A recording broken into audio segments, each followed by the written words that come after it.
Hello everyone, Nigat here, and welcome to another match of LittleWarGame. Haven't had one of these in a while, so it's good to get another game in the books. Today I am featuring this video between Mr. WeirdRat playing with the red pieces versus his opponent, avocadolord, playing with the blue pieces, and the map that we are on is Ravaged, one of the most popular maps in the LittleWarGame community. By the way, if you notice a slight change in my voice, it has something to do with an illness called the cold. Just got a little bit of a cold here, and so I'm gonna have a little bit of a stuffy nose, but besides that, should be the same old Mr. Nigat casting another game. Two names that I've featured on my YouTube channel before. However, not that many videos from either of these players recently. Avocadolord is a very high-level StarCraft 2 player that plays LittleWarGame. I'd probably say on the side, but as we've been getting further and further into Pro League, Avocadolord has been spending more time in LittleWarGame. WeirdRat, a veteran of the game, someone who won Alpha League.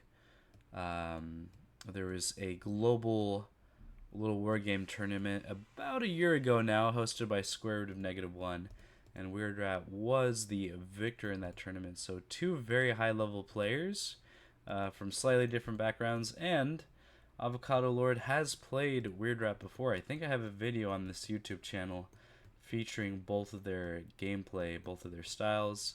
I remember avocadolord even went for basically a 3-tower push. It was very exciting to see both players going for this Rax opening. So at this moment, it seems like both players kind of favor this Rax play, being able to take the expansion relatively quickly, and then a lot of the safety in terms of Rax play comes from raiders, knowing how well that you can play this raider positioning. Like if your opponent was to open beast, you're really depending a lot on your raider micro to keep you safe, but if you can keep it solid, don't lose any raiders, don't take too much damage, play smart, then you can absolutely get away with getting a very fast and natural expand.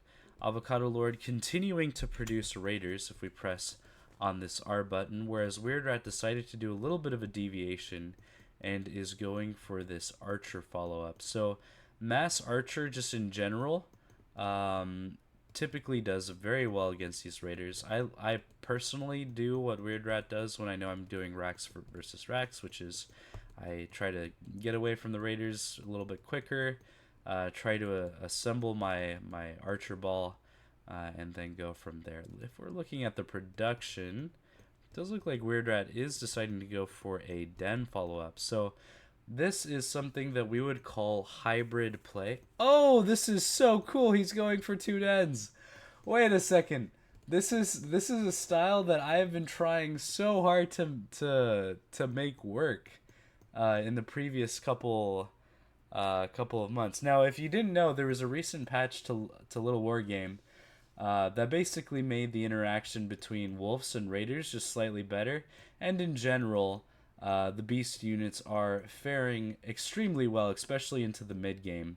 Archers are being pulled against these raiders. Avocadolord did lose a raider, unfortunately, forcing me to interrupt my train of thought. But yes, wolf units did get a slight buff. It kind of changed a little bit of how the interaction goes.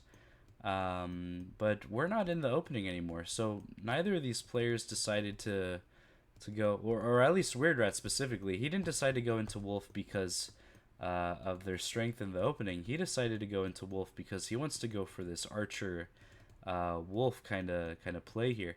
Brings his raider back here, wants to target down this extremely weakened raider of avocadolord. Avocadolord does answer back with a raider of his own, but he does end up losing almost all of his raiders, all except for this one lone survivor at home. He's so alone. He needs a friend. Avocadolord following up this early raiders with with a fast third base. I personally would have wanted to see a tower here because he doesn't have much to defend this. If we look at the unit tab, just one raider and an archer to defend against WeirdRat's very maneuverable wolf archer pressure here, I would say. This is much more of a pressure build in general, especially because you do tend to stay on 2 base for a little bit while you're getting your push going here. So Avocadolord's going to need to be a little bit careful, maybe building a tower at the third. I do also see that he teched into Catadrop, so getting the workshop as well as the advanced workshop so he can start the catapult production and then get these airships online. But he is going to really have to depend on this 1-Rax production to keep him safe. And at the same time, if we look at the supply difference at the bottom right of the screen here, WeirdRat has about 14, 15 more supply than Avocadolord. He's going to need to depend on this catapult here to try to do some damage to these archers. Workers do need to be pulled. Avocadolord is pulling these archers back. Now damage getting done onto the archers here. Workers fighting for this. Avocadolord is starting to get his tower up at his third, but it is a little bit late. A lot of workers going down. Archers also going down. This is a lot of damage on both players here. Archer's very expensive. You don't want to be losing these units too much. However, Avocadolord has been taking a lot of economy damage given the fact that a lot of these workers at the natural have gone down, as well as have stopped mining. But Avocadolord does hold that pressure. Both players losing a lot of resources here. Yeah, it was an expensive push from WeirdRat to basically jam into this natural, try to get as much economic damage as he possibly could have. And as a result, we do see that the worker advantage that Avocadolord was going for is nullified, and now he's behind about 3 workers. Considering the fact that he's lost 10 workers, Avocadolord must have been going for a very, very greedy opening here, prioritizing worker production over defenses. However, if he would have been able to keep these first 3 raiders alive, I do think he would have had a much better job defending this, as well as scouting the fact that this push was coming. I don't think he was able to scout too much about this third base, or rather the lack thereof at that time. Catadrop coming in. WeirdRat focusing on assembling the boys, assembling the troops, and doing this push in. Avocadolord recovering. Kind of bouncing back and forth between these two things. Catapult drop is putting some pressure in. However, WeirdRat is mostly focused over here, really wanting to make sure that he gets some good damage here. At the same time, Avocadolord really wants to be able to kill these a lot of these workers. So, strength of the worker. It's really hard to kill your opponent in LittleWarGame because workers are very strong. They have about the same health. Oh, actually, no, I could be wrong about this. Let me find a stray wolf. Here it is. Wolves have 160 health. Workers have 120, so about 40 less HP than a wolf, but in LittleWarGame, damage is done relatively slowly. Although, we do see the airship go down. This is huge. This is a huge loss for Avocadolord. All that pressure that he was doing with this catapult just went down. I kind of wish I was tracking that a little bit better, but that's such a big deal because now Avocadolord is going to have way less pressure to put on WeirdRat, and with the less pressure that he's displaying, he's going to get more pressure put onto him because WeirdRat has less to defend against. It does look like he goes for a ballista ship, so this ballista here is coming online, is going to be able to start targeting down this airship. Very unsafe to kind of leave these catapults by themselves.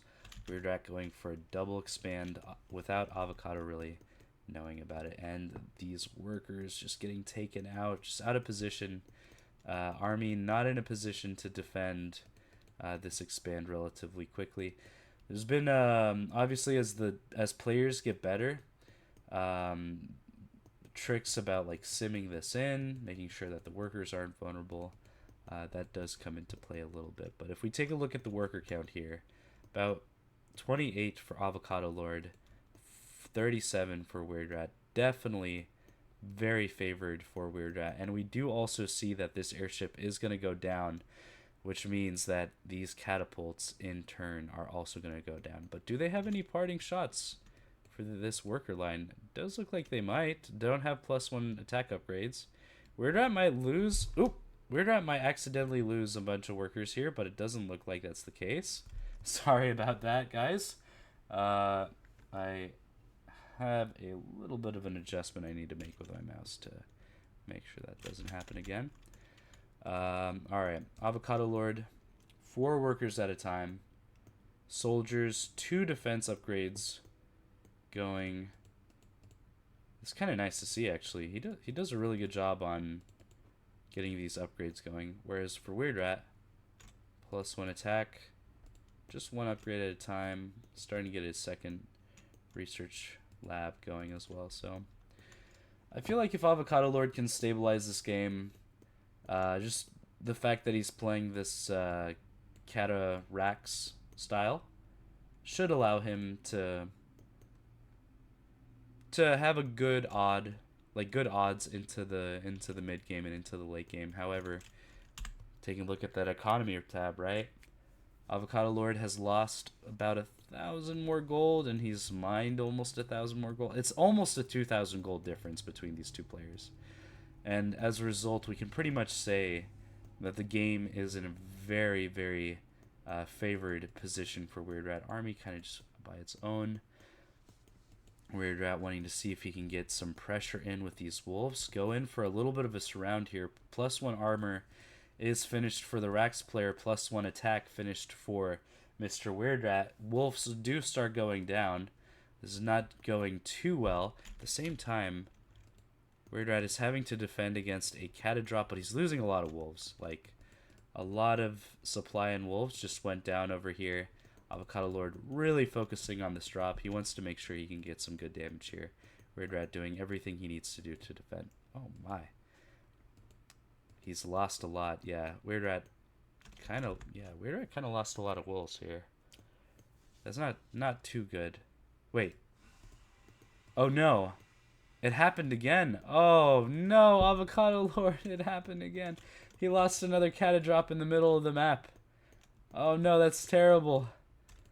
Man, the real story about this game right now is Avocado losing about 3 catapult drops. That's equivalent to 3 castles worth of gold. And you have to be very careful, like with your catadrops. Like, they require a lot of attention. The payoff for catadrops is enormous. There's a huge upside to them, but definitely don't want to be losing any of your drops as much as possible. WeirdRat, having these wolves in position, is able to rally some additional wolves just to make sure that avocadolord doesn't get this base up and going. Do see that the wolf plus archer singular movement is coming to pressure this 4th. Decides that this is not a fight that he wants to take and thus retreats. But this is a fight that he wants to take and thus stays.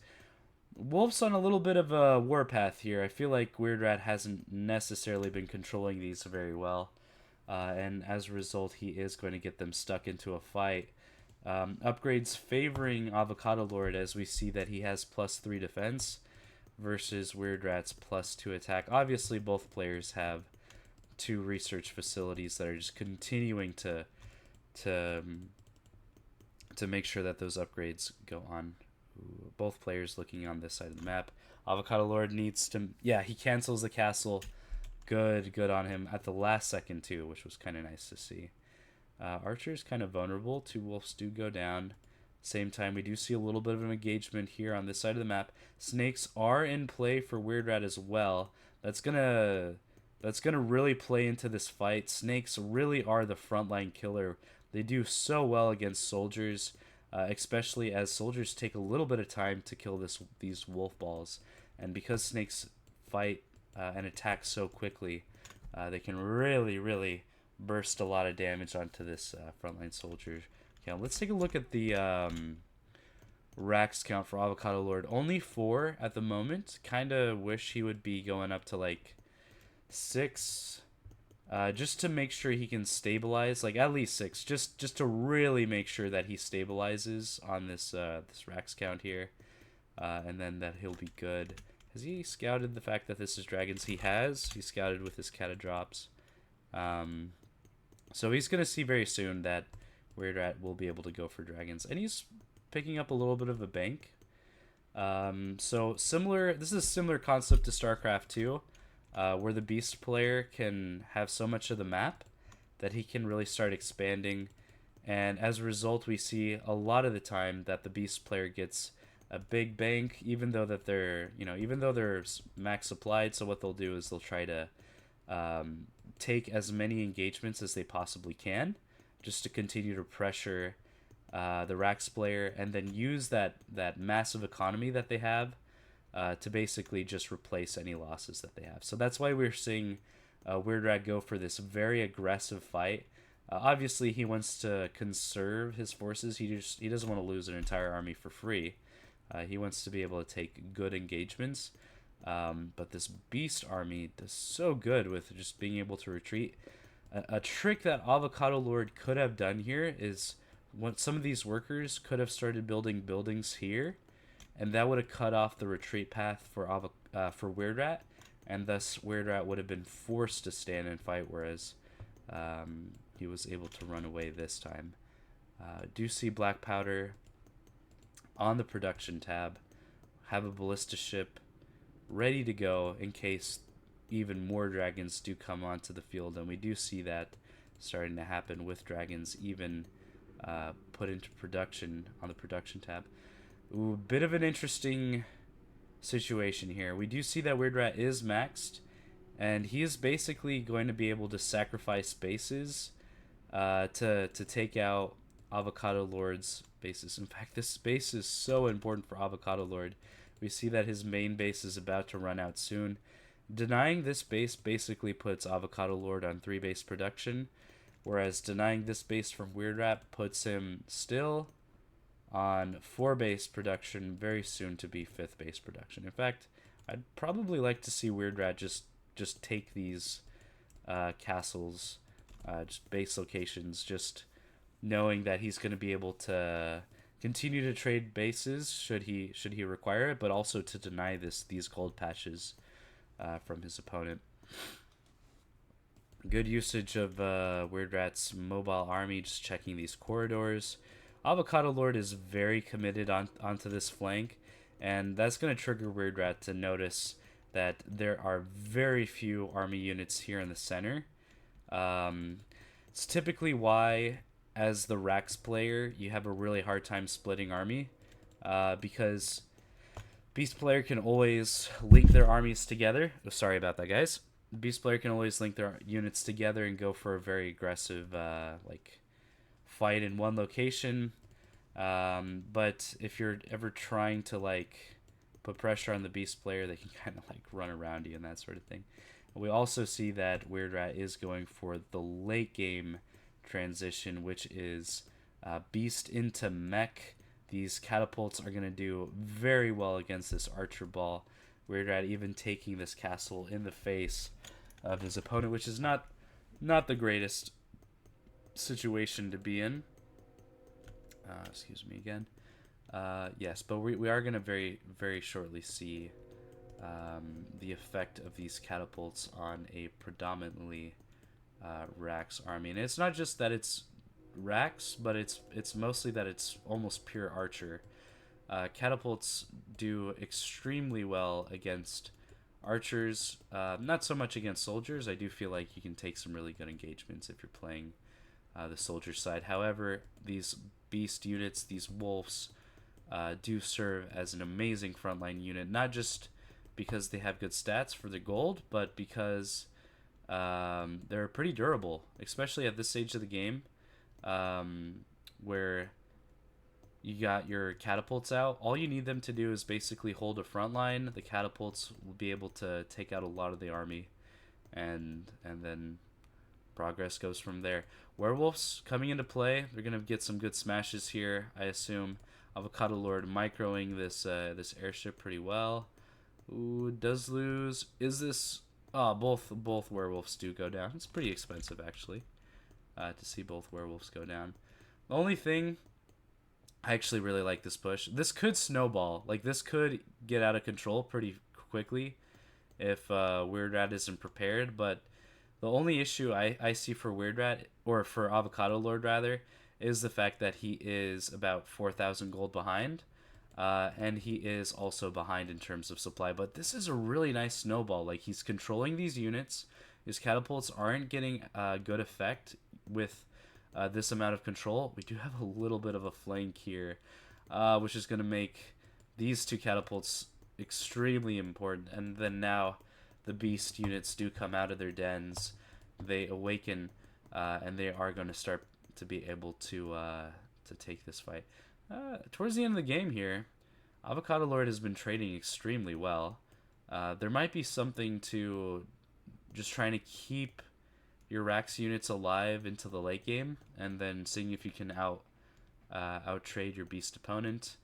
It's hard to do. I mean, the reason why I say it is because earlier WeirdRat was floating about like 2,000-3,000 gold, because of how big of a bank he had. He couldn't spend it on much else except for upgrades and tech.